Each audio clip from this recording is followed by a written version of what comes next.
Magandang araw sa atin lahat mga kababayan at totoo na nga na may nag-iikot at nagpaperma nitong form para sa version ng Chacha na tinutulak ngayon ni House Speaker Martin Romualdez at ng kaalyado.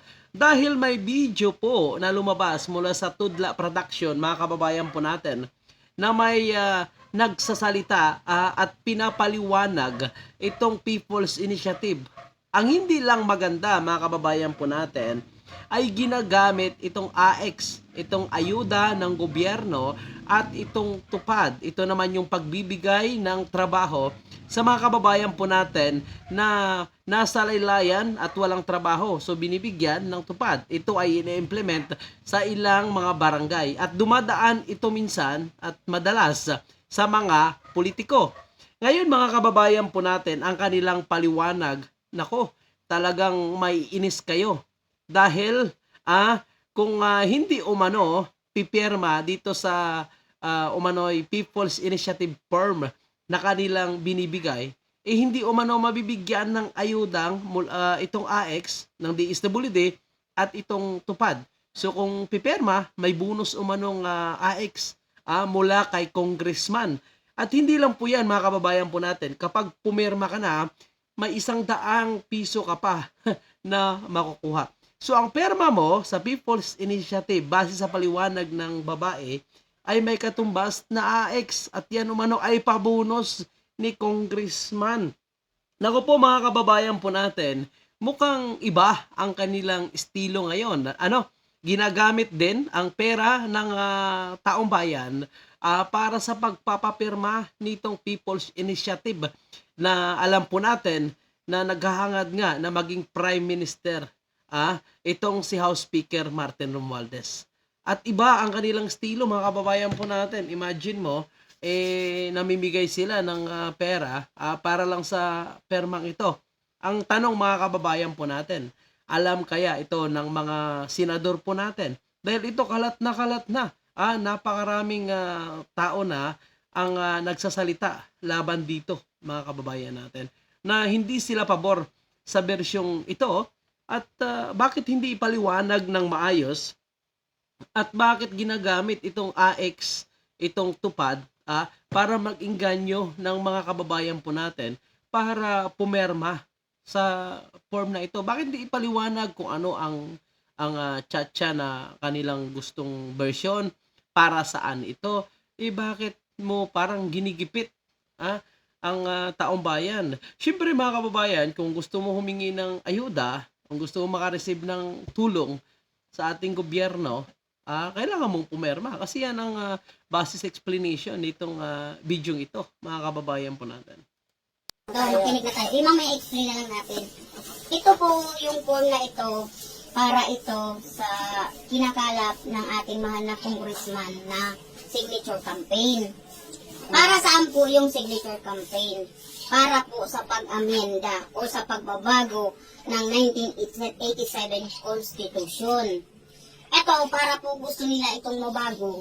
Kasi di ba marami na yung mga dati pang batas na hindi naman po naaangkop na sa panahon ngayon. So, ito po, kung sakali po ito napapabor po sa atin, marami po tayong makakalap si congressman dito, magkaroon po tayo ng charter change. Malaking tulong po ito sa atin. Bakit? Di ba po binibigyan tayo ni congressman ng AX? Di ba po binibigyan tayo ni congressman ng tupad? Ang AX po ba at tupad? Ang kapal ng mukha nito nagpapaliwanag mga kababayan po natin. Ang pinapalabas niya na binibigay umano ni congressman ang AX, itong tupad. Naku po, hindi po ate. Ang AX at tupad ay galing sa ating gobyerno, hindi galing kay congressman. Yan ay tinutulong sa mga kababayan po natin na mahihirap para mabigyan ng tulong. Itong tupad naman kung walang trabaho para mabigyan ng trabaho. Kasi ang tupad ay katumbas ng trabaho. So bibigyan ka ng trabaho, pwede ka maglinis sa komunidad para bibigyan ka ng sahod mula sa ating gobyerno. At hindi yan galing kay congressman. Ako po, ay malupit itong paliwanag na ito. So ibig sabihin, mga kababayan po natin, parang nababasa na po natin na itong nakabudget para sa 2024 na 500 billion, mga kababayan po natin, na sinasabing gagamitin para pang-ayuda sa mga kababayan po nating mababa sa 24,000 ang kanilang sahod. Dito malamang, dito malamang gagamitin, mga kababayan po natin, sa pag-iingganyo ng ating kababayan para sa kanilang version ng Chacha na People's Initiative. Idadaan sa ayuda para pumirma. Grabe rin yung paraan, mga kababayan po natin. Ang mga tao, inuuto, nilinin lang sa kanilang paraan na maiba ang ating constitution. So parang hindi ito maayos, mga kababayan po natin. Mukhang wala pang nagre-react na mga congressman at mga senador sa paraang ito. Ang tanong lang po natin, ito ba ay utos ni Pangulong Marcos o initiative lamang ni House Speaker Martin Romualdez? Batas ngayon, wala pong batas, di ba? Kung ito po magkaroon ng pagbabago, gagawain na pong batas ang AX at tupad. Hindi lang po tayo makikinabang. Lahat na po ng mga kamag-anak natin. At buong Pilipinas po. Di ba po laking tulong giginhawa tayo? Meron tayong laging ayuda. Meron laking tulong po sa atin, di ba? Kaya po, ito po. Laking tulong, laking ginhawa. Nako po, band-aid solution, ayuda. So, pero syempre, yung mga tamad dyan, ayaw na maghanap buhay, kontento na lang sa ayuda, talagang papabor dyan. Di ba? Ayaw umasenso, ayuda lang, papabor dyan. Pero ang tanong, mukhang, mukhang ang ganda ng pag-orient ng mga congressman dito kay ate, sa kanyang paliwanag. Ang galing ng kanyang paliwanag Talagang mapapaniwala itong mga nakikinig sa kanya. Nagpapalakpakan pa dahil tuwang-tuwa may ayuda ako. Bilang po mga leaders po ng ating congressman, kung kayo po pipirma po dito, meron pong pakonsuelo ang ating mahal na congressman. Ito po nanay, meron pong pakonsuelo sa atin ang mahal na congressman. Bibigyan po tayo ng AIS. O, di ba? Yun. Ito po yun. Okay, patay mo. So yun nga, mga kababayan po natin, may pakong swelo.